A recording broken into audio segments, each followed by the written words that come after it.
I do believe desperate times call for desperate measures. And I think this streak of the Chiefs losing one-score games now, which is 5 straight, I think this ends. I think that the Chiefs win a one-score game, a fun one-score game. You're tuned in to the Ross Tucker Football Podcast, guiding your gridiron journey, none other than your host, former NFL lineman, Ross Tucker.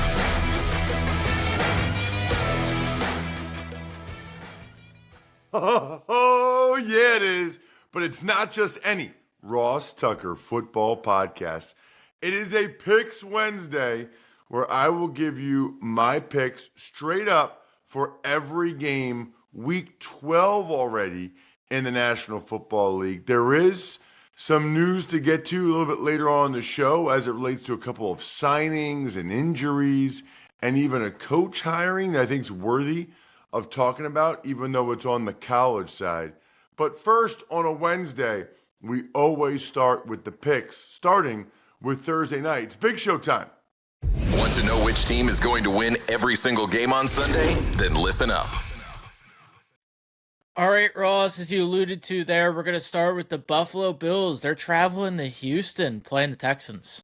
I think it's pretty hard to take Davis Mills over Josh Allen.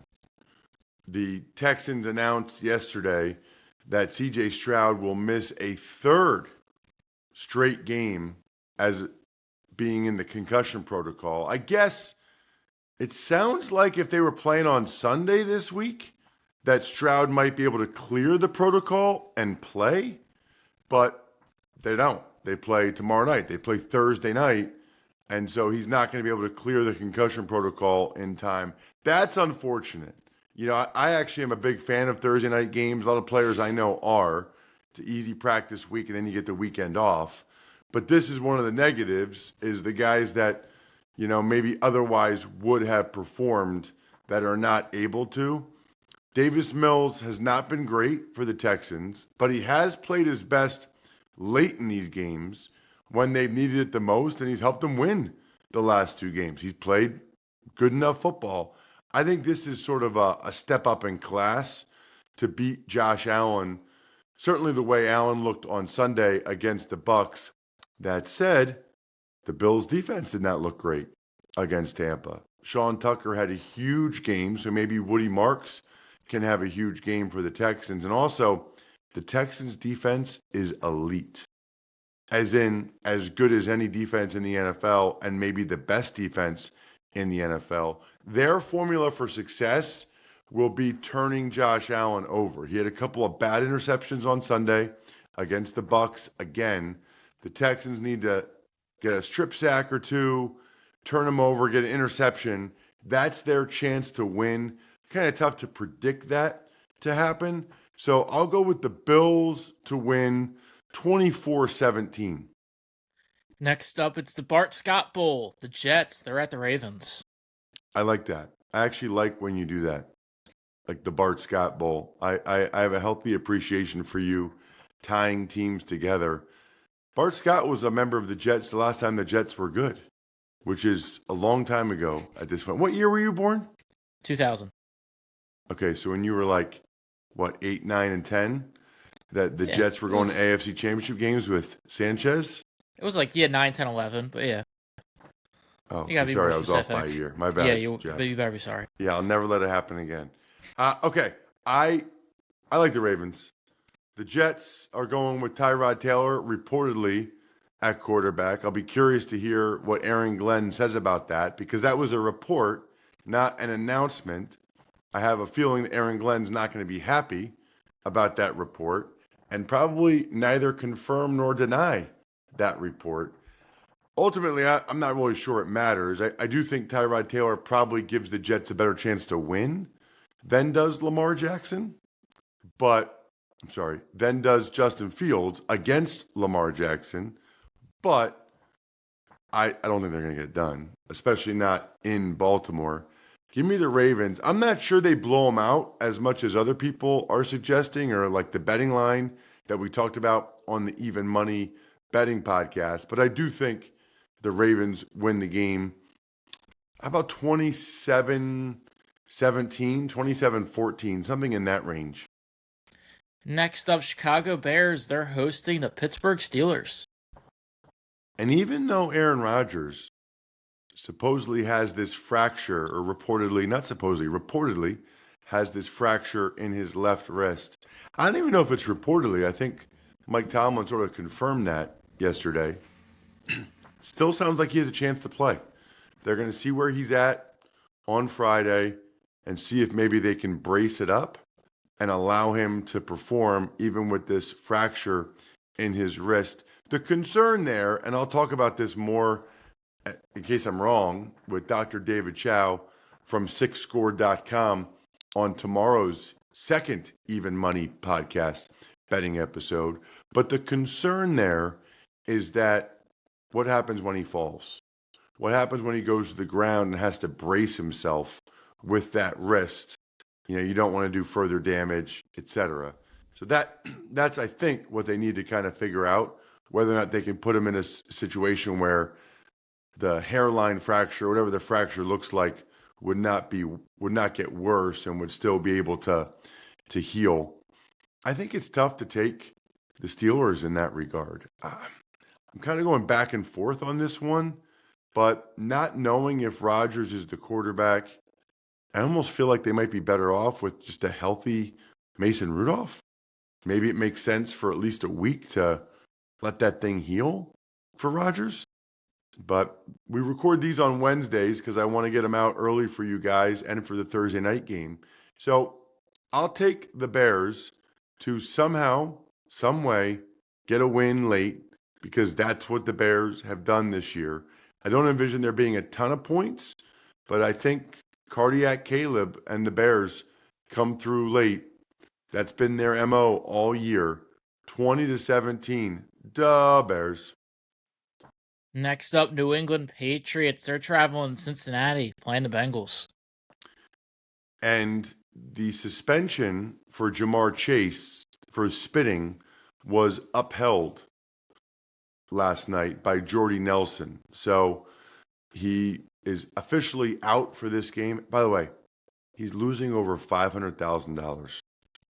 I know he makes a lot of money, but I don't know anyone, no matter how much money they have or have made, that wouldn't be devastated for losing $500,000, especially for spitting on someone and doing something really, really silly like that. And he put his team in a situation where they have a much less chance to win. I mean, their recipe for success is Flacco just chucking the ball to Chase as often as he possibly can. Without him, I don't know how you pick them to win the game. I'm certainly not going to do that. So give me the Patriots on the road to keep this thing rolling. I mean, even though their schedule already wasn't that tough, feels like it just gets better and better for them on some level with some of these games and who's not playing in some of these games. Give me New England 31-21, probably something like that. Maybe even more points with the way the Bengals defense plays. Detroit Lions, they're hosting the New York Giants. I actually haven't heard much yet about whether Jackson Dart has cleared the protocol or it will be Jameis Winston for the Giants.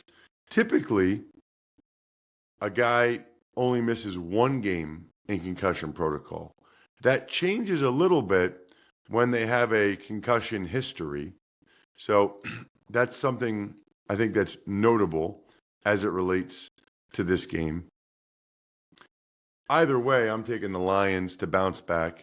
That was obviously a brutal game for them Sunday night in Philadelphia, but now they're back in their friendly confines, Ford Field. Jared Goff typically performs much better there. So I think they have, the Lions have been a little bit of one of those teams that when they have a bad game, they bounce back in a major way. And I'm sort of expecting that here again. So give me the Lions over the Giants, probably 31-21, something like that. The Lions win by 10 points. I'm not even sure the Giants get to 21, to be honest with you. But I do think the Lions get up to 30 points or more. 31-21 Detroit. A vital NFC North battle. The Packers, they're at home against the Minnesota Vikings. The Minnesota Vikings. So I think it's pretty clear J.J. McCarthy has not played great at this point. I think it's also pretty clear he still has 7 more games this year to show what he can do and how that should affect the Vikings' plans this postseason, after the season in terms of what they do. I think everybody needs to just give him some time. Let's see how it plays out. Let's see how he does. But he should be getting, 7 more starts. I don't think the Vikings are going anywhere this year. But what matters now for them is that J.J. McCarthy shows enough that they feel good about him being the quarterback next year. As for the Packers, wasn't pretty again against the Giants, but they got it done. They're just really, really banged up. I think this is a close game. Ultimately, McCarthy has played his best like the last 2 minutes of these games when the Vikings have needed it, but I still think the Pack wins this one just because I think Jordan Love is a significantly better player right now than is J.J. McCarthy. So I don't think it's by a ton, though. 24-20, go, Pack, go. Don't go anywhere. Got to pay some bills real quick. You are automatically a winner if you go to westshorehome.com/Ross and sign up for a free consultation. It's free. I know you. I know a bunch of you. I know that you have been curious what it would cost to get a new bathroom or a new shower. I can tell you, I didn't even realize how much I hated my old shower in my office studio until I got a new one. I don't know how they did it, but there's more room. I have more space. It's like the craziest thing. And right now, they have a Black Friday sale, which is free installation on all projects. So think about free installation plus the extra $500 when you go to westshorehome.com/Ross. Lock in the double bonus, the double savings. Check out that site, westshorehome.com/Ross, to lock in your exclusive savings and see the website for details. Here's the thing about Smirnoff vodka. It goes so well with anything, and they are already trying to help you out. Just grab a bottle of Smirnoff at your local retailer and head to Smirnoff.com to find recipes of delicious cocktails perfect for game day. All kinds of awesome cocktails. Please drink responsibly. It's Smirnoff number 21 vodka, distilled from grain, 40% alcohol by volume. The Smirnoff Company, New York, New York. Please not share with anyone under legal drinking age. The key, though, is that Smirnoff vodka mixes perfectly with whatever you want. You want a little screwdriver with orange juice in the morning. You want a little vodka soda, vodka tonic, cranberry vodka a little bit later in the day. How about a Bay Breeze, Sea Breeze? It's Smirnoff.com.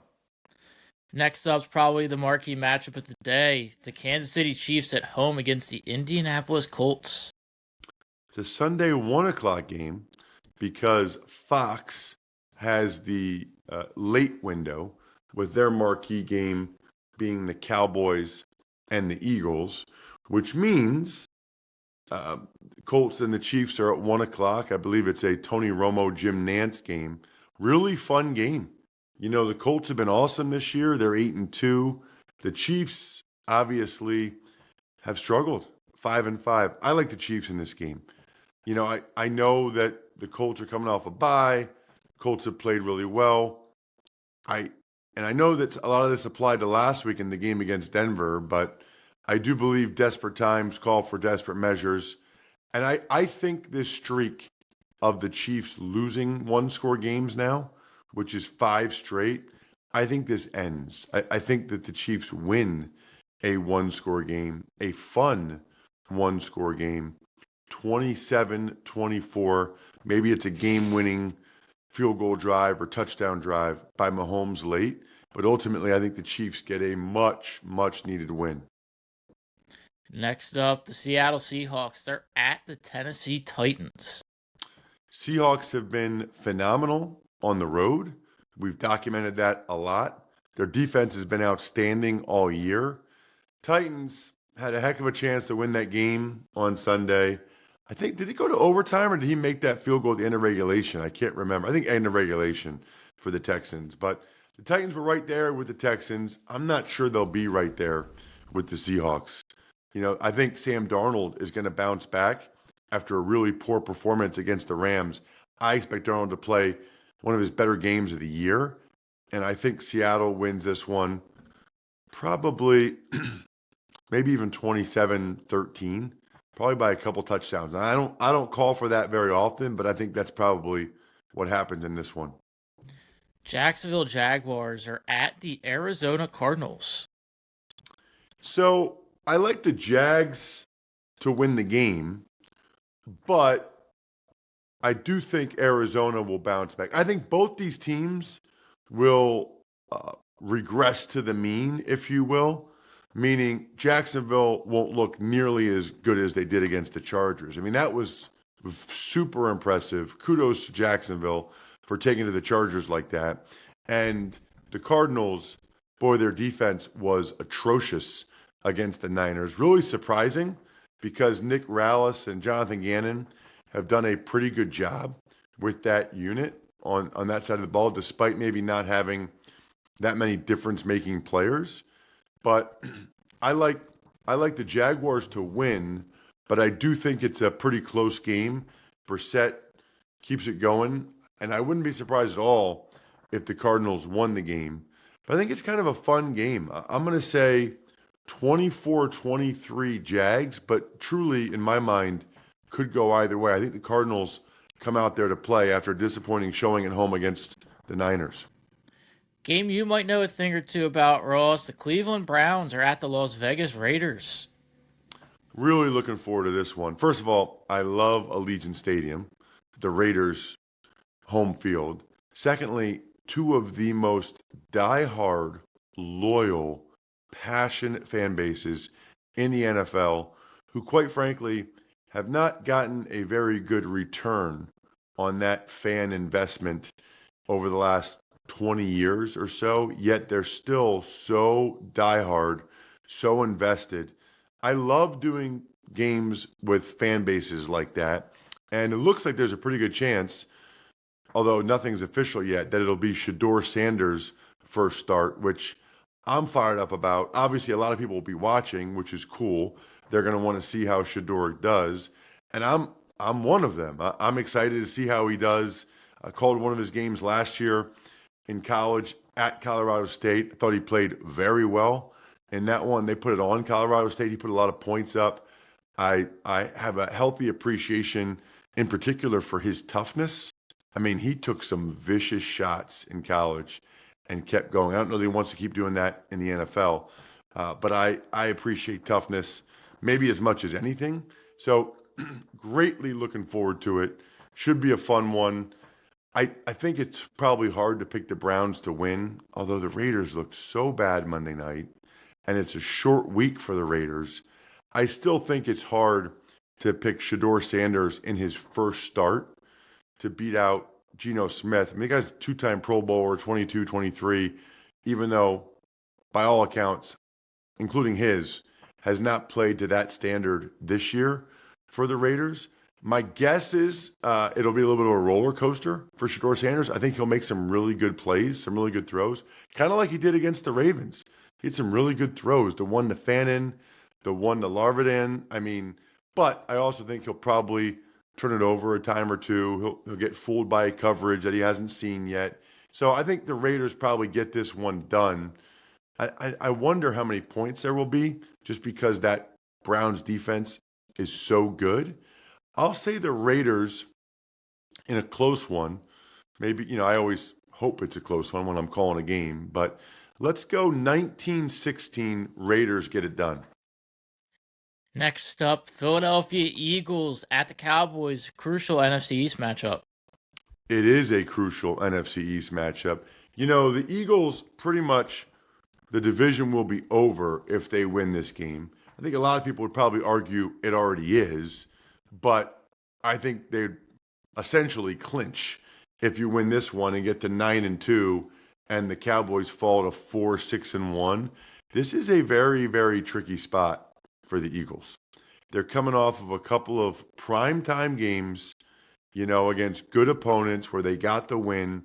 Now they're going against a Cowboys team that I thought looked really good Monday night. I mean, you know about Pickens and CeeDee Lamb and the receivers, but the defense looked much better with getting Quinnen Williams and Logan Wilson and even getting Donovan Wilson and Malik Hooker on the back end. I don't think this is the pushover defense that they've been earlier in the year. And because of that, I think this ends up being a very close game. You kind of got to picture it being similar to these recent games, I would say, for the Eagles. So I'll say that the Eagles get it done, but I don't really feel great about it. I think I'll say 19-17 Eagles, but I would not be surprised if the Cowboys get it done. The Eagles are kind of in a funk offensively right now. New Orleans Saints, they're home against the Atlanta Falcons. Is this the first home start for Tyler Shuck? I think he started at the Rams and then at the Panthers. So I didn't realize that. This place is going to be rocking.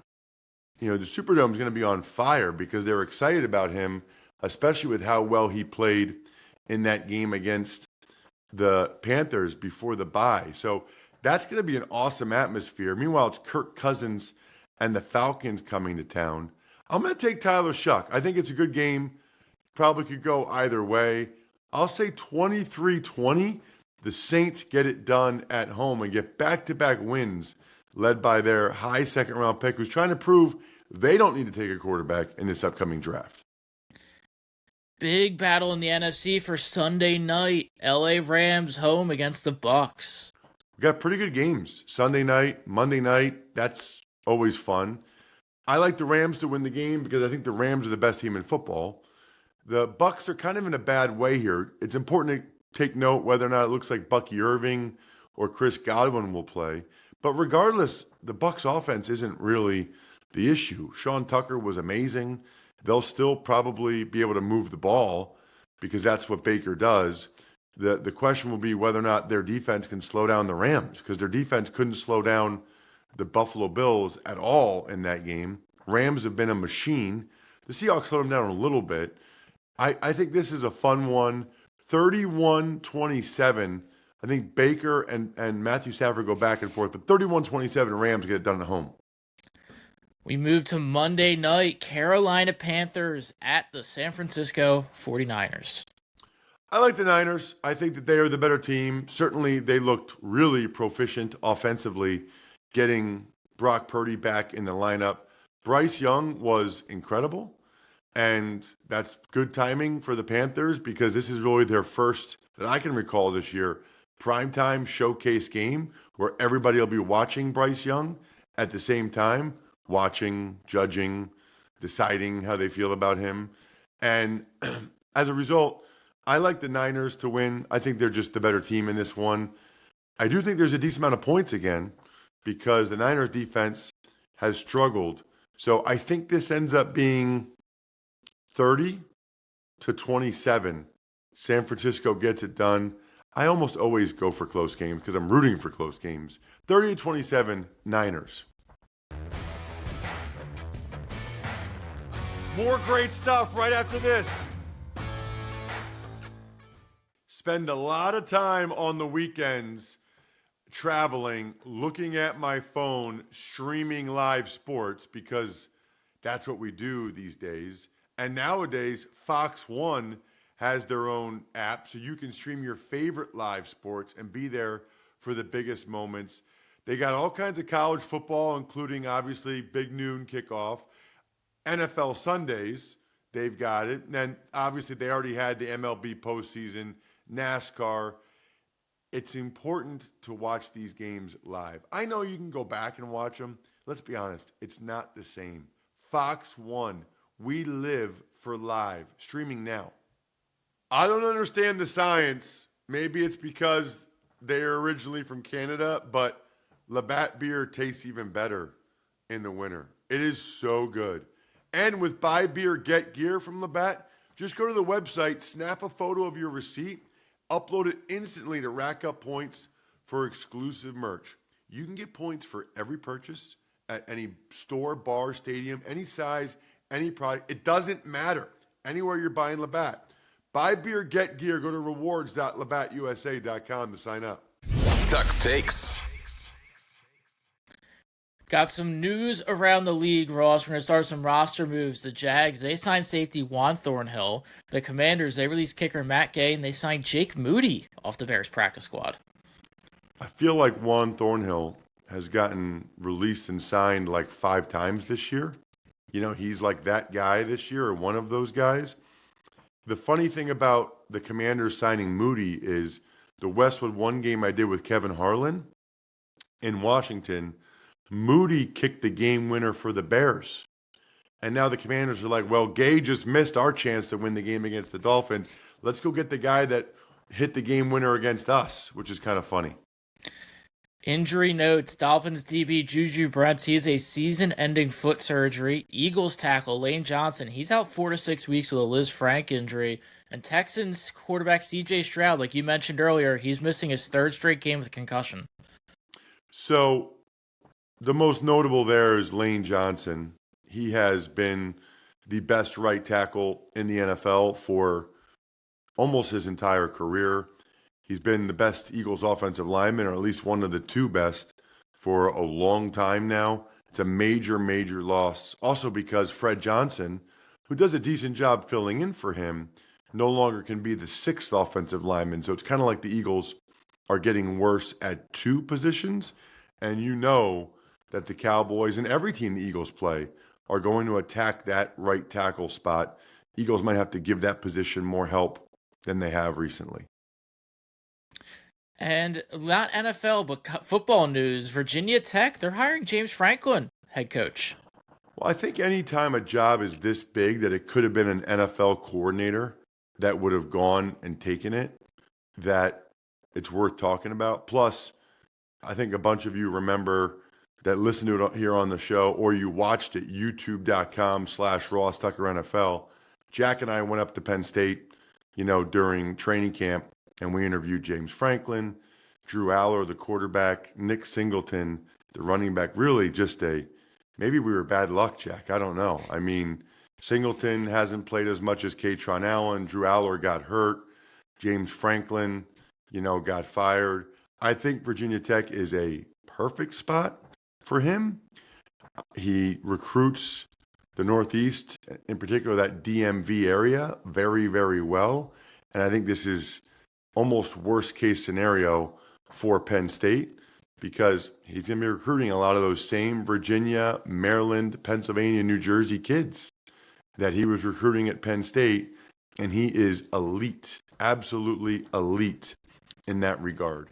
We got Greg Cosell the next 2 days, part 1 and part 2. We know you guys love it. How about the Saturday sit down? Ben DiNucci, the NFL quarterback who was with the Falcons as recently as training camp. Now he's doing some broadcasting. Ben DiNucci on the Saturday sit down. I appreciate the feedback so many of you guys are giving us on the email that I sent out yesterday. If you haven't seen it, please check your junk mail or whatever. Please follow us on social at Ross Tucker NFL, at Ross Tucker Pod. And remember, you make any comment on social media or YouTube or take advantage of any sponsor, you could be this week's winner. I think we're done here. Thanks for tuning in to the Ross Tucker Football Podcast. Make sure to also check out Even Money, Fantasy Feast, and College Draft, all on the DraftKings Network, YouTube, or subscribe to the podcast on your favorite platform. Shout out myfrontpagestory.com. You're always a winner if you get this incredible gift for a loved one. Put them on the cover of their very own newspaper-style story. myfrontpagestory.com, and get an automatic autograph or video from me if you'd like it. Backofficescheduler.com, humanheadnyc.com, Sporticulture, Pizza Boy Brewing.